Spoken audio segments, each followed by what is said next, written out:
Bonjour, retour sur le plateau du Festival Les Chevaux du Sud au Salon du Cheval de Paris, avec aujourd'hui, mercredi, une émission destinée plutôt à notre jeune public et une première invitée, Laurence Gras-Guénard, qui est monitrice d'équitation, plutôt à destination des enfants. Comment on doit vous présenter ? Je suis monitrice d'équitation. Effectivement, j'ai donné pas mal de cours avec des enfants dans des poney clubs. J'ai été aussi un certain nombre d'années à mon compte, donc à donner des cours à des adultes, donc tout public en fait. Donc nous, sur le plateau du festival ici au Salon, ce qui nous intéresse, c'est la littérature, les films, les réalisateurs, les auteurs, etc. Et aujourd'hui, vous êtes venu nous présenter quelques livres que vous avez écrits, et en particulier des manuels d'équitation à destination des enfants. Oui, c'est ça. Donc quand j'étais monitrice d'équitation en poney club, je me suis souvent heurtée aux manuels existants qui n'étaient pas vraiment adaptés aux enfants. Et je me suis réadaptée, j'ai réadapté la théorie, j'ai réadapté toute la pédagogie. Et du coup, j'ai été amenée à faire mes propres livres pour pouvoir les utiliser. Et voilà. Allez, c'est quoi la différence alors ? Comment on s'adresse aux enfants à travers un livre comme ça ? C'est les livres officiels de préparation au galop, aux examens fédéraux. Oui, c'est les nouveaux programmes. Donc, c'est les examens officiels, c'est le programme officiel.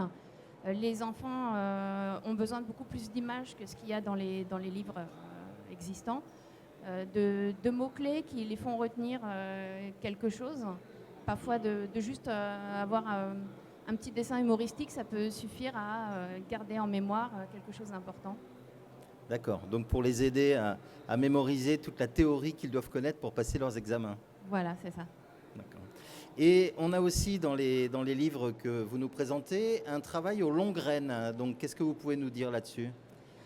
Alors, le travail aux longues graines, je l'ai fait parce que je suis aussi monitrice d'attelage. Et donc, on passe par les longues graines avant de mettre un cheval à l'attelage. Les cavaliers sont de plus en plus demandeurs de travail à pied avec leur cheval. Et le seul manuel existant, le seul vrai manuel existant, c'est celui de Philippe Carle. Mais il est un peu compliqué pour ceux qui n'ont jamais manipulé des longues graines. Lui, il est directement dans le sujet. Il n'explique pas toute la base. Donc j'ai fait ce manuel qui est vraiment celui qui achète son matériel et qui ne sait pas encore comment s'en servir va pouvoir le faire là. D'accord. Alors justement, le travail aux longues graines, c'est quoi et pourquoi travailler aux longues graines ? Quel est l'intérêt ? Alors le travail aux longues graines, on peut dire que c'est comme un travail à la longe. On peut travailler sur le cercle, on fait toute la détente sur le cercle. Par contre, on a 2 longues graines. Du coup, on peut commencer à apprendre au cheval la façon dont on se sert des mains, les actions des mains. Et on peut perfectionner le débourrage d'un cheval aux longues graines plus facilement qu'à la longe et plus facilement qu'avec un enrainement, puisqu'on a les rênes dans les mains, on peut agir, céder, résister. C'est nous qui choisissons. Et le cheval n'est pas gêné par le cavalier. Voilà. D'accord. Et le dernier ouvrage que vous nous avez amené, c'est les fondamentaux de l'attelage. Alors là, ça a l'air d'être assez conséquent. Donc là, oui, c'est un très gros livre. C'est un peu plus de 9 ans de travail qui a commencé par un site internet. Un premier livre, et puis celui-ci qui a été refait avec les nouveaux programmes. Donc là, il y a vraiment tous les programmes avec l'attelage en paire et l'attelage à 4. Il a reçu un prix le mois dernier, le prix technique et pédagogie sportive. Donc j'en suis très fière. Voilà. Donc là, vous nous dévoilez tout sur l'attelage. Tout sur l'attelage du débutant au confirmé. Le matériel, la technique. Le matériel, la technique, l'hippologie, tout. Tout pour quelqu'un qui fait de l'attelage sans être forcément cavalier, il aura quand même toutes les connaissances. D'accord. Et vous n'êtes pas venue toute seule ? Vous êtes venue avec des supporters aujourd'hui ? Oui, je suis venue avec des supporters. Donc c'est les enfants du Poney Club de Nanteuil avec qui j'ai fait les photos pour les manuels enfants qui sont venus. En fait, c'est plutôt eux qui m'ont invité sur le salon du cheval puisqu'ils ont un stand. Et comme j'ai fait les photos chez eux, et ils m'ont dit viens toute la semaine, et je suis toute la semaine chez eux. Voilà, donc une petite photo de famille pour terminer cette présentation avec les poneys et les enfants du Poney Club. Vous avez des projets, d'autres livres en préparation, d'autres idées ? Non, pas encore. Non, pas encore. Par contre, j'aimerais bien illustrer d'autres livres puisque j'ai fait les illustrations de tous mes livres. S'il y a d'autres auteurs, équestres ou pas, qui veulent des illustrations, je fais aussi ça. Donc on lance un appel. Merci. Merci beaucoup. Donc on va continuer cette émission avec une courte présentation de ce qu'est le Festival Les Chevaux du Sud chaque année au mois de juillet au Sainte-Marie-de-la-Mer. Nous recevons environ une trentaine d'écrivains dans un grand salon du livre. Nous présentons des films qui nous présentent toutes les cultures équestres dans le monde. Et pour entrer un petit peu dans l'ambiance du festival, avant de recevoir notre prochain invité, je vous propose de regarder quelques images du clip de présentation du festival du mois de juillet dernier.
Un petit aperçu donc de ce que l'on peut voir chaque année sur le festival au Sainte-Marie-de-la-Mer.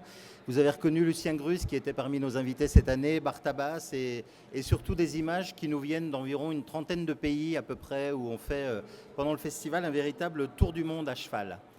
Le voyage à cheval, ça nous amène à notre prochaine invité de cette émission, Clémence de Villecourt. Clémence, bonjour. Bonjour. Alors le voyage à cheval, pas vraiment à cheval, en roulotte, quel a été le but de ce voyage, enfin de ces voyages que tu as réalisés? Eh bien, le but est pédagogique, c'est de montrer une autre voie pour la jeunesse et d'aller à sa rencontre pour l'aider à comprendre, pour lui ouvrir un chemin de connaissance, de savoir et d'émerveillement. Donc c'est le voyage à une autre vitesse, à la vitesse du battement de cœur de l'homme. D'accord. Et donc pourquoi la roulotte?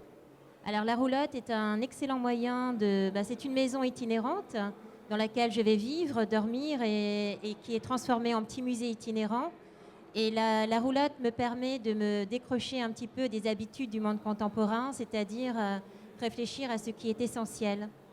Alors il faut savoir que je vis avec 7 litres d'eau par jour à peu près, que je vis sans électricité et qu'il n'y a dans la roulotte que très peu de choses puisque c'est le cheval qui porte. Et évidemment, je ne vais pas faire porter du superflu à un cheval. Donc on revient aux essentiels et on revient à plus de qualité plutôt que de quantité. Et on revient à une autre vitesse, c'est-à-dire on sort des voies express pour entrer sur des chemins de traverse qui nous permettent de découvrir le monde. Et pour le moment, combien de voyages, combien de kilomètres parcourus? J'ai 8 voyages à mon actif, à peu près 5000 km parcourus et 500 jours de voyage. D'accord. Et tout ça, toujours à destination des enfants. Enfin, la rencontre, c'est aussi une rencontre avec le public, mais plutôt le jeune public. Pas forcément, c'est-à-dire que la cible principale est évidemment la jeunesse, parce que ma volonté, c'est de lui montrer un autre chemin. Mais mes voyages sont itinérants et dans l'itinérance, dans l'idée du cheval, il faut remettre évidemment les personnes âgées qui sont souvent isolées, mais qui ont une belle histoire à raconter à partir du cheval. Je vais également dans les prisons, je vais dans les musées, je mets un petit peu les villes en fête. Mais il est évident que la cible principale est à destination de la jeunesse, avec des acteurs que sont les structures différentes structures. Et l'association, alors qui s'appelle Le Sabot et la Plume, laisse aussi une grande place aux livres, à la littérature, à l'écriture. Alors oui, c'est une volonté de donner et transmettre le goût de lire et d'écrire c'est-à-dire l'appétit. Aujourd'hui, il y a du trop dans tout ce que nous faisons, et leur redonner l'envie de découvrir un livre. Mais évidemment, mes livres sont ciblés avec les villes que je découvre, avec les auteurs qui sont remis en lumière à travers mes voyages. D'accord. Donc pour entrer un petit peu dans cet univers et pour mieux comprendre la démarche de Clémence, je vous propose tout de suite de regarder un premier reportage qui avait été réalisé dans le cadre de l'émission 30 millions d'amis.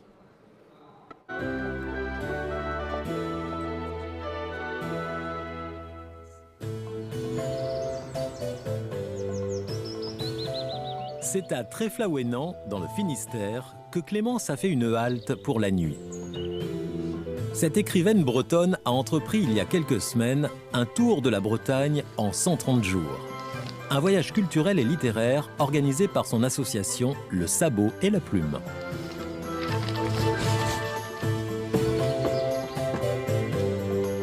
Vêtue de costume d'époque, elle se déplace en roulotte avec pour fidèle compagnon un cheval de trait.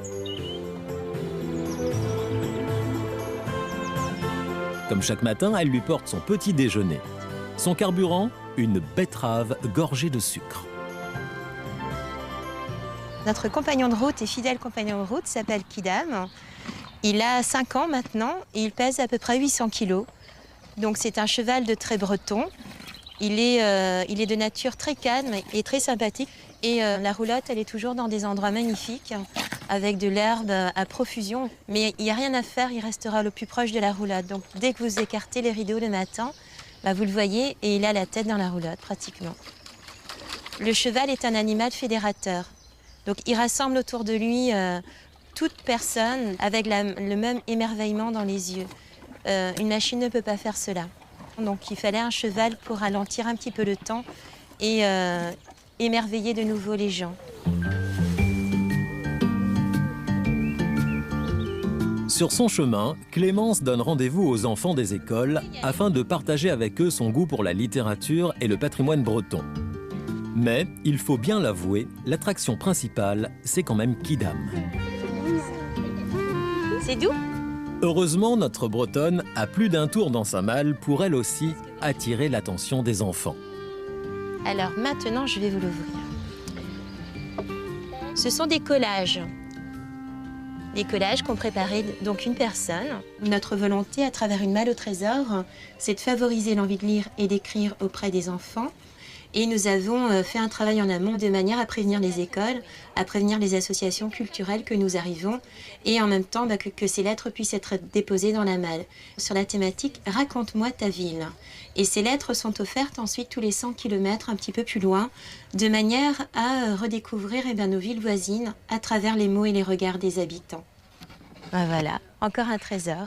J'ai un trésor moi aussi. Ah, écoute, j'en attendais pas autant. Super. C'est un dessin. D'accord, ça c'est toi qui l'as fait? Oui. Ah, pour 30 millions d'amis. Ah, super. Voilà. Les enfants ont déposé plusieurs trésors, notamment un dessin à l'intention de 30 millions d'amis. Et moi, j'ai un trésor qui remonte à mon enfance et qui est une carte postale de Mabrouk adressée par Jean-Pierre Hutin, donc là où je vivais enfant. Elle doit avoir plus de 20 ans ou 25 ans. Ça a eu un double effet. Le premier, c'était de recevoir la carte, donc il avait porté attention à mon message. Et le deuxième, c'était de me dire, dans la mesure où il m'a répondu, il n'y a peut-être pas d'impossible. Et le tout, c'est de ne pas taire ses sentiments et de ne pas taire ce que l'on souhaite exprimer. Donc c'est aussi ce qui permet après de pouvoir porter des projets plus ambitieux, en n'oubliant pas d'avoir la force de les nourrir et d'aller jusqu'au bout. Kidam et Clémence en sont à leur 3e voyage ensemble. Mais le véritable propriétaire du cheval, c'est Nemo, le meneur. Chaque année, il participe lui aussi à ce périple breton. Ainsi, il peut parfaitement s'occuper de la santé de sa jument. Alimentation adaptée, soins réguliers des pieds et des ferrures, rien ne doit être négligé afin que Kidam boucle les 650 km sans encombre. Mais pas de souci, les chevaux de trait bretons sont réputés pour leur excellente endurance et leur mental d'acier. C'est des animaux qui sont très curieux. Donc le fait de sortir de son champ et puis d'aller faire une autre activité, de voir des choses nouvelles, c'est c'est là qu'il est leur plaisir, je pense, quoi. Et après, c'est vrai qu'au fur et à mesure que leur musculature se fait, ils prennent vraiment du plaisir à faire des efforts physiques. À force de travailler, ils ont envie d'y retourner, quoi. Et là, par exemple, si on prend l'exemple du Tour de Bretagne en roulotte qui a démarré il y a maintenant 15 jours, il était sorti de l'hiver, la pâture chez moi était rase, il était au foin. Et donc on a associé le travail avec le plaisir de trouver des nouvelles pâtures. Pour l'instant, on a vraiment eu de la chance. On a eu des prairies avec 20 cm d'herbe et toutes nouvelles, les belles herbes de printemps bien riches, à s'en casser le ventre. Il n'y avait plus rien.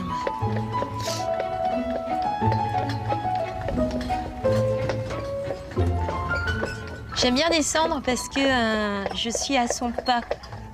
On s'est aperçu en réalité qu'il est en général à 4 km/h. Et quand il y a quelqu'un devant, il peut être à 5 km/h. Lui, il se met à mon pas et on n'écoute plus que les fers. Donc moi, je marche avec des sabots. Et lui, il a ses fers et je trouve que c'est non seulement romantique, mais là, on touche terre, on touche le réel. Et je me dis, j'espère qu'au terme de ce voyage, ceux qui nous ont suivis, qui nous ont vus, comprendront qu'à vouloir aller trop vite, on risque de se détruire. L'étape de ce soir, la petite commune de Sibiril, près de Saint-Paul-de-Léon. Ici aussi, les enfants de l'école primaire accompagnent l'attelage jusqu'au pâturage qui va servir de camp de base. Une pâture proche d'un petit bijou du patrimoine breton, le château de Kérouzéré. Tandis que sa majesté Kidam profite pleinement de sa nouvelle demeure, Princesse Clémence, elle, déballe à nouveau sa malle au trésor. Alors, est-ce qu'il y aurait... Les moins timides des écoliers lisent même leurs propres textes en public. Mon père travaille à la commune de Sibérie. Il construit, il aide, il nettoie. Jules.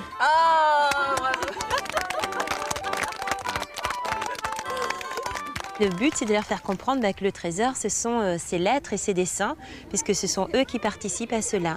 Et ensuite, je fais en sorte qu'ils comprennent et qu'ils puissent toucher. L'idée, c'est quand même de les sensibiliser à la matière, comme le papier. Et également, je les invite à ouvrir un livre comme autrefois, avec un coupe-papier. Donc l'intérêt de cette démarche, c'est de favoriser l'envie de lire et d'écrire. Et ensuite, effectivement, dans un deuxième temps, c'est de leur faire comprendre que c'est un environnement où il n'y a pas grand-chose finalement. C'est une toute petite maison, mais elle a tout pour vivre. Et avec peut-être un petit peu moins, on peut subvenir à nos propres besoins. La soirée se déroule ensuite de façon plus intime. Kidam, Nemo et Clémence profitent de la quiétude bretonne.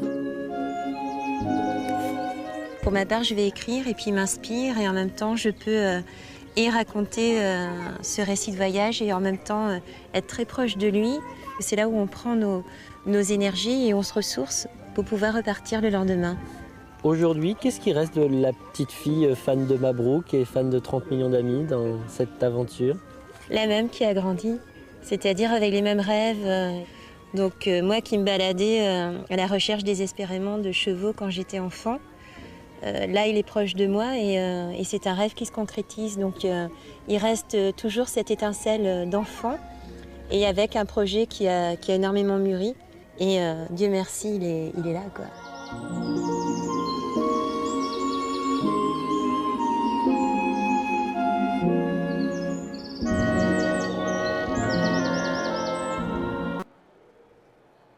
Voilà, le sabot et la plume, Clémence de Villecourt et sa roulotte. Là, on était en 2009, le Grand Tour de l'Ouest, c'est ça? Non, le 2009, c'était le Tour de Bretagne. 800 km parcourus en 130 jours. D'accord. Alors, si on veut reprendre la totalité des voyages, ça a commencé comment? Alors, ça a commencé en 2007. Et comme je n'ai pas de permis de conduire, eh bien, il fallait bien que je me transporte et que je devienne itinérante. Et j'ai eu l'idée d'un cheval, après j'ai eu l'idée d'une roulotte itinérante et pour aller dédicacer mes livres. Et il s'est trouvé que ça a eu un succès incroyable puisqu'on était à ce moment-là dans une quête des gens. Tout le monde en avait commencé à sentir le poids de la surconsommation, d'une vitesse excessive et chacun cherchait un peu une autre voie possible. Et la roulotte est un lieu de rencontre. Il y a des veillées comptées, il y a tout un environnement qui nous replonge dans notre mémoire d'enfant et dans un peu cet esprit de cabane dans les arbres et avec une grande simplicité. Donc quand j'ai vu le succès que pouvaient avoir les déplacements en roulotte, les yeux qui brillent, j'ai senti qu'on pouvait aller beaucoup plus loin dans ces aventures. Et donc il y a eu, après, il y a eu 2007, 2008. J'ai marché sur les pas de Père Jacques Asselias, parce que ce sont de grandes chasses au trésor que j'organise. Et puis, je rends l'histoire vivante. Et chacun y participe avec ses connaissances ou en allant chercher des renseignements. En 2009, il y a eu le Tour de Bretagne pendant 130 jours, à la vitesse de 4 km/h, parce que Kidam, qui est mon fidèle compagnon de route, est le recordman de lenteur de Bretagne. Donc on est à 4 km/h. Et après, ça a débouché à l'île Maurice en 2010. Donc célébration du bicentenaire de la bataille de Grand-Port. Et tout le pays uni derrière ce cheval et cette roulotte. Et après, j'ai fait quelques essais encore en 2011, 2012 pour aboutir au Grand Tour de l'Ouest 2013. D'accord. Et donc tous ces voyages en roulotte, c'est vrai que là on est dans un rythme totalement différent de notre vie habituelle. Tu vis pendant 3 semaines ou un mois à 4 km/h et à la rencontre des gens. La roulotte, ça aide aussi à aller vers les autres. Alors c'est un moyen très doux parce que ça veut aussi dire que je suis dans un autre cheminement qui interpelle. Je suis donc dans un autre univers. Et effectivement, les gens n'ont qu'une envie, d'autant plus que mes roulottes sont décorées. Il y a plein de choses à lire, on peut même écrire dessus. Donc c'est une maison attractive. On peut écrire dessus. Oui. Ah bah oui, lieu d'expression, un musée itinérant, un chef-d'œuvre qui se renouvelle. Alors on parle toujours dans ce genre de présentation, on parle toujours de ce qui va bien. Moi, ce qui m'intéresse, c'est de savoir un petit peu, il doit y avoir des galères de temps en temps, non? Alors, c'est vrai que les galères, on les imagine peut-être pas forcément, mais il ne faut pas oublier que je suis sans électricité et que je dois nourrir un blog au quotidien et mettre en place toutes les animations, puisque j'en suis l'organisatrice. Donc, il y a cette obligation d'avoir de l'électricité, en sachant que j'ai envie d'être seule au monde et très sauvage une fois que j'ai fini mes animations. Donc ça, c'est la difficulté, c'est l'eau. On est basique, trouver de l'eau, trouver un terrain et après trouver l'électricité pour que je puisse nourrir mon blog et que je suis dans un rythme très dense pendant mes voyages. Alors ça, c'était on va dire les anecdotes un peu sympathiques. Maintenant, les voyages étaient à destination des enfants et ce que j'aime dans ce que j'ai fait, c'est le côté des a priori. C'est-à-dire que la roulotte, ce sont des bohémiens, donc ce sont des voleurs de poules, donc ce sont des gens dont on ne peut pas faire confiance. Et on a l'attraction de la part de la plupart des gens. Mais si vous devez mettre en place un projet pédagogique et culturel, ça devient compliqué de dire à la personne « je suis extrêmement sérieuse et ce que je dis est valable ». Donc les premiers voyages ont été extrêmement difficiles, d'autant plus que c'est quand on arrivait, que les gens voyaient la poésie des voyages, qu'ils comprenaient qu'ils avaient commis une erreur de par...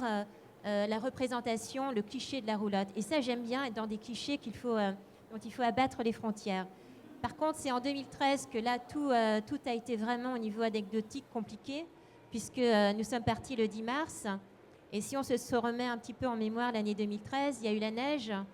Donc nous sommes partis, donc dès le premier jour, j'avais trop chargé la roulotte, qui a cassé. Les ressorts ont cassé. Après, on part, j'ai la neige. Et c'était vraiment compliqué parce que les chevaux dans la neige, c'est pas très agréable. Nous avions extrêmement froid, donc je tremblais pour essayer de me faire une soupe.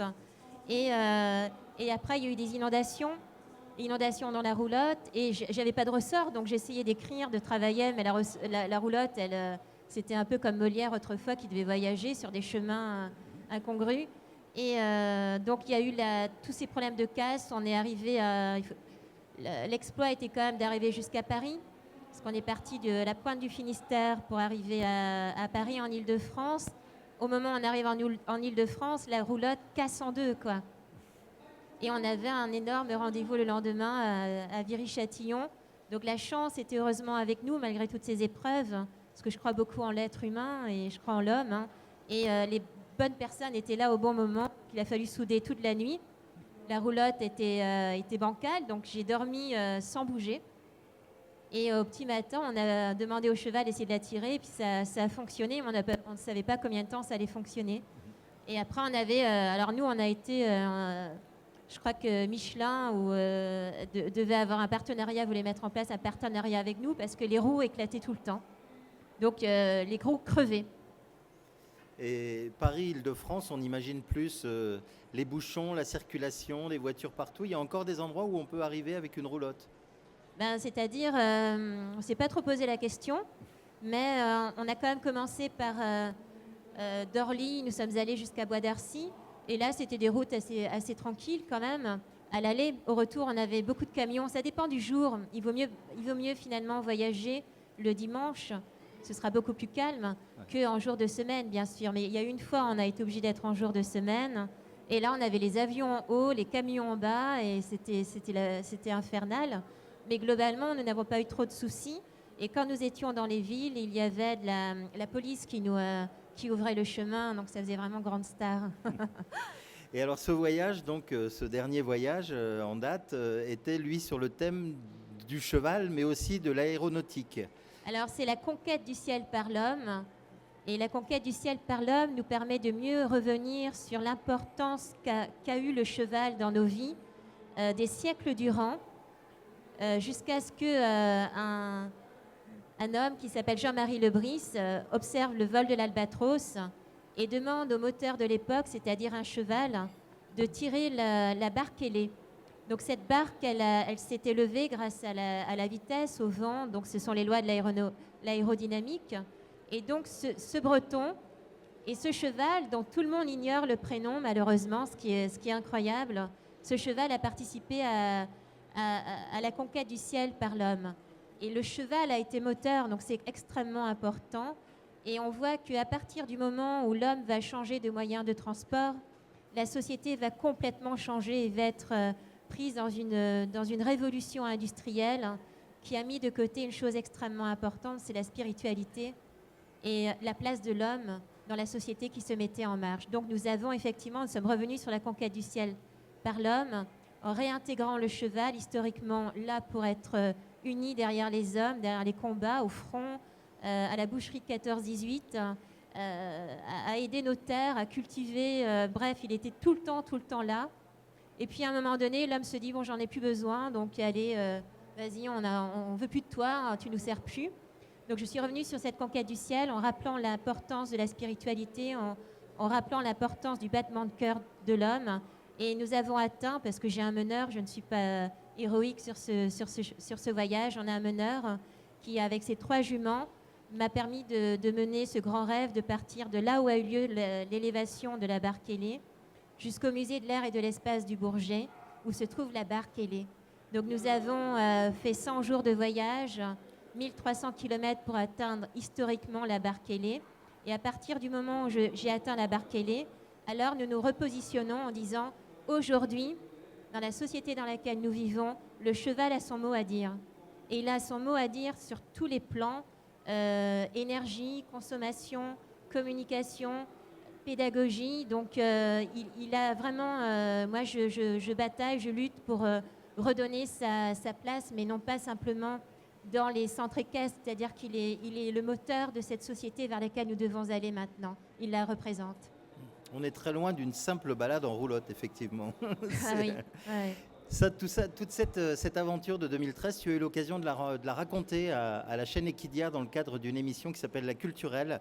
Et on va regarder les 3 minutes qui t'ont été consacrées dans cette émission avant de conclure avec toi sur le plateau.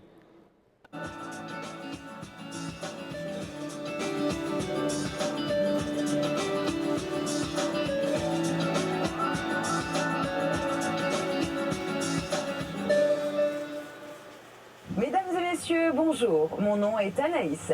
L'ensemble de l'équipage et moi-même avons le plaisir de vous accueillir à bord de la Culturelle à destination de la Ferté-Alais.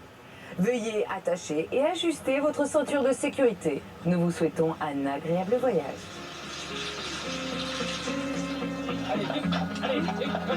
Allez.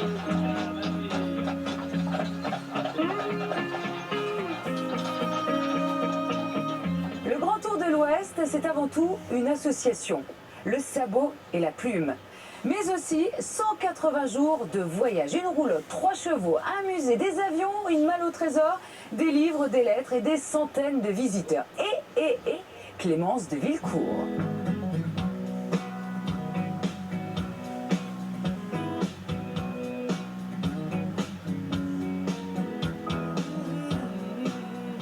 Bonjour Clémence.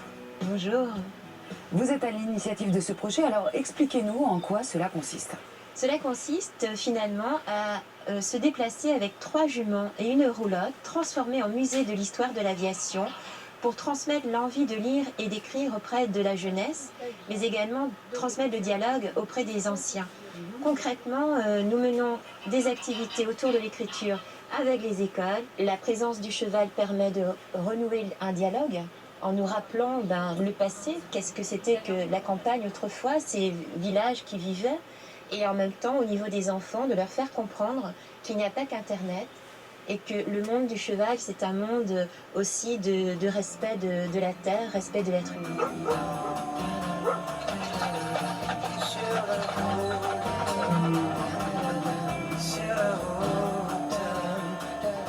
Clémence, d'ici septembre, vous allez parcourir 1700 km. Quelles sont les grandes étapes de ce voyage? Nous sommes partis de Camaret-sur-Mer et puis nous avons progressé vers Lorient, Saint-Nazaire, Angers. Et là, nous allons atteindre un des premiers objectifs de ce grand voyage, c'est le meeting Rien à faire TALé. Alors vous avez le regard qui pétille quand vous parlez de vos compagnons de route. Qui sont-ils? Alors il y a 3 juments, 3 percheronnes, Merveille qui a 13 ans, Tina et Vanille. Alors Vanille, c'est celle qui a la robe noire. Normal. Voilà. Alors ce n'est pas un peu anachronique justement de mélanger avions et chevaux? Pourquoi les avions? Alors ce n'est pas anachronique dans le sens où le cheval nous a aidés à nous transporter pendant des siècles. Il a été sur tous les fronts. Il va être un moteur de rêve, moteur pour l'imaginaire, mais surtout une réponse à la problématique du transport des êtres humains. Pour terminer, Clémence, qu'est-ce qu'on peut vous souhaiter? Que tout continue de se passer tel que ça se passe, c'est-à-dire qu'on n'entend parler nous que pour de la beauté et du rêve et de la magie. Merci beaucoup, Clémence.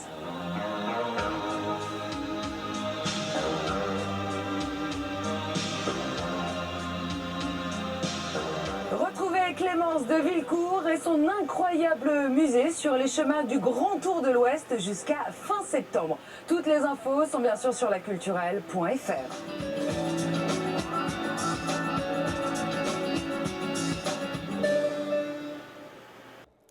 Voilà, et Clémence de Villecourt avec nous en direct sur le plateau du Salon du Cheval.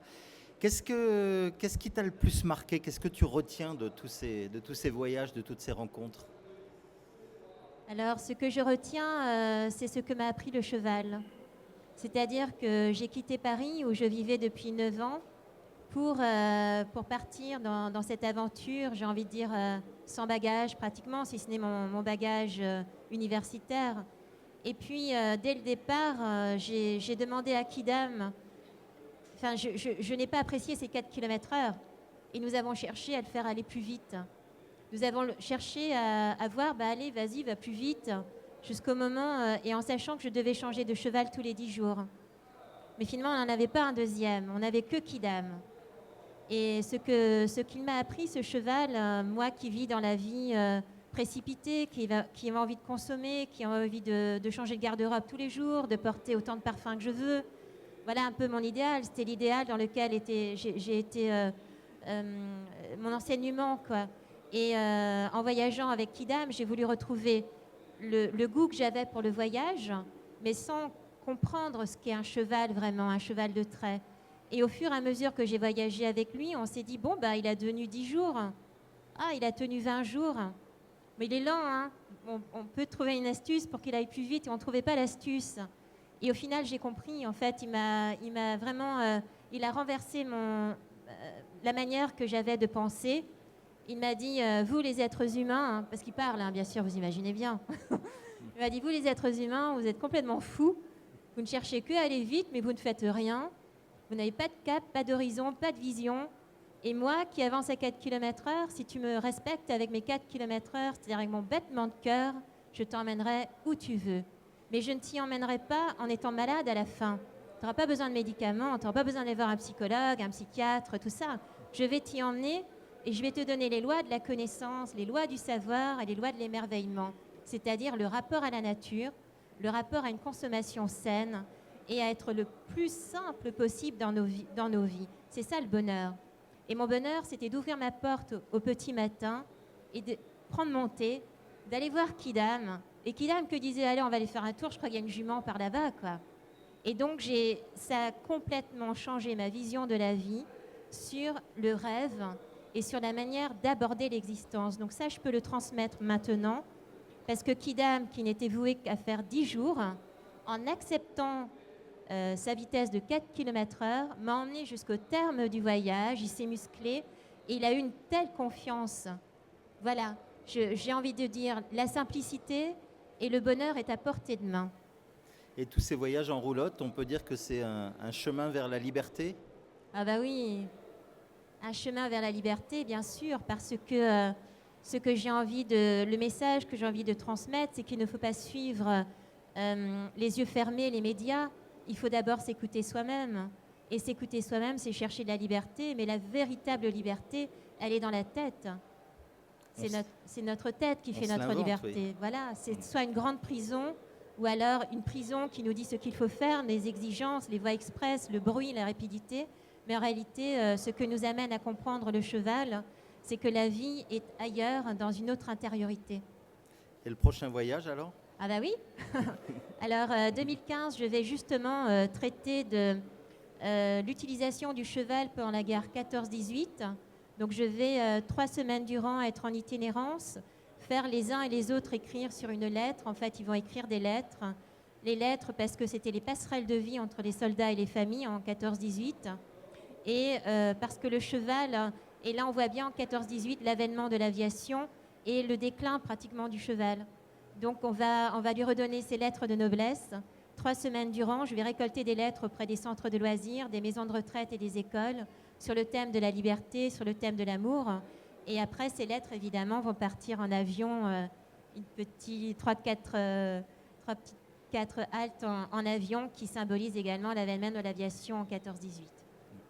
Merci Clémence pour ce voyage. Moi, je vous propose de vous retrouver maintenant demain en fin de matinée avec un autre grand voyageur à cheval, un voyageur au long cours qui s'appelle Stéphane Bigot et qui est certainement l'homme aujourd'hui qui a parcouru le plus de kilomètres à cheval sur les 5 continents. Voilà, donc on se retrouve demain pour une nouvelle émission du festival Les Chevaux du Sud. À bientôt.